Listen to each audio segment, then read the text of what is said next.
Melanie, what got you started in the race driving? From the time I was about 12 years old, I actually told my dad I wanted to race cars, and he said, no way. He said, there's no way I'm getting you a car that goes fast.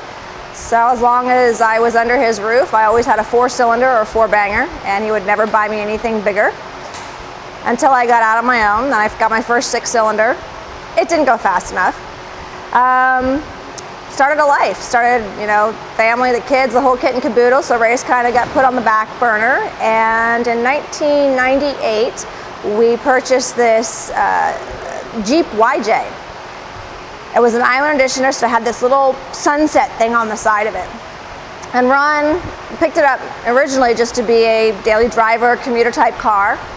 Next thing I know, he's reading 4-wheel drive magazines going, hey babe, we can do this to this car. And I'm like, oh great, here we go. And so next thing I know, it's got this lift, and it's got the spring over, and it's got these huge 38-inch tires on it. And he goes, guess what? I want to compete. And I went, compete in what? What am I going to do with this massive Jeep? And he goes, well look. And he shows me this magazine, and inside this magazine it says, 1999 Warren National Rock Crawling Champions. And I went, oh Jesus, here we go. And he goes, I want to compete. I said, okay, cool, do it. And so he's like getting excited. He's got this car, and he's doing all these modifications to it to make it ready for this competition that was about a half a year away. And he started looking for a spotter. He couldn't find anybody he trusted, because the spotter basically is helping him navigate through these courses, through large rocks, making sure this vehicle is not getting hung up on any kind of rocks or other obstacle, and completing each stage within a time frame allocated by the promoter. And he goes, last minute, he goes, will you please spot for me? And I'm like, I don't know anything about cars. I mean, other than driving them fast, that's about all I knew. He goes, please, I don't trust anybody else. Will you please do it for me? And I went, okay, sure, I'll give it a shot. And next thing I know, I had my second child in May.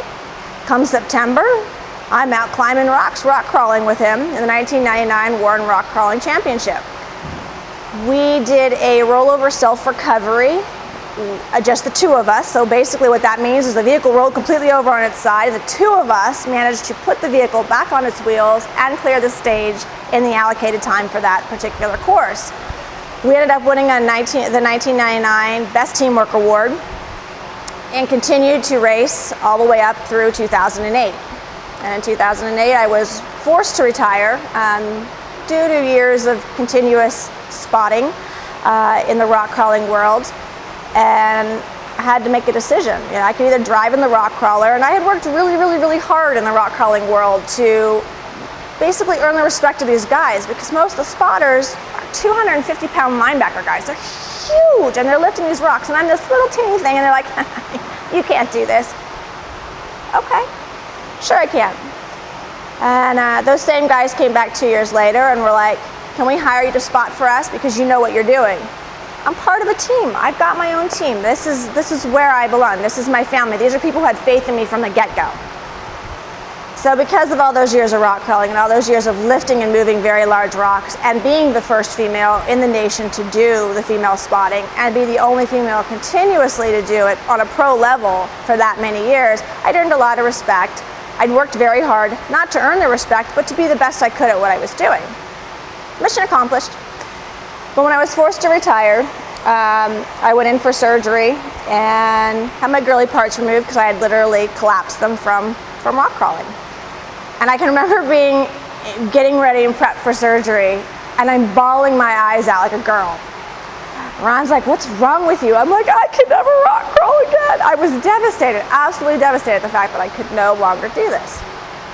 He goes, well, babe, because you can drive the rock crawler, I'll spot. I looked at him and went, you can't even make it through one weekend of women's nationals when I'm driving, and you got to rock crawl. Said, you can't toss rocks and hold 2,300 pounds of vehicle up. You cry. Good point, he says. So what are we going to do then?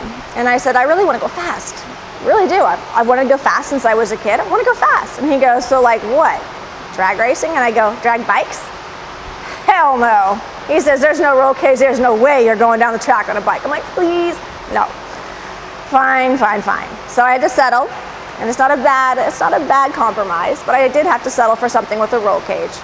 So we exchanged our rock crawling chassis that Ron had built and we'd built as a family for this front engine nostalgic ultra dragster. We drove all the way to Texas with the boys, turned around and came back with the car. The guy who we bought it from was running on an 1/8 mile, and we asked him, my first question was, why aren't you doing this anymore? And he goes, I went down the end of the track and I peed my pants. I never got in the car again. So of course Ron's looking at me all skeptical going, you've never drag raced. You've never done this. How do you know you're not going to go down the track and pee your pants? I go, I don't. We're going to find out, aren't we? He's like, oh boy. So we get our motor put into this car, and we get out there, and I learn how to use all the levers and buttons and switches and all those things that are inside the car that make it go. And I went down the track. And the first time that car lit up and went down the track and that chassis torqued, you could just feel the motor and that raw power. You're literally harnessing inside this chassis, go down the track. I was just like, God. Ear to ear grin, get to the end of the track, and the guys are like, oh crap, she's hooked. She's done. And so they knew at that point that it was no longer a gamble as to whether or not I was going to actually do this, want to do this, and do it well. It was, oh crap, now we got to keep up with her demands of wanting to go faster and faster and faster. So that's where we are now. We've made some changes. My Ultra was a front motor, and the motor blew up in my face a couple times, and the guys finally convinced me that a rear engine dragster was the best way to go, because if it blows up, it's behind me. So about 2 months of tug of war, and I now drive a rear engine dragster, which I actually completed my licensing passes in, and I absolutely love it.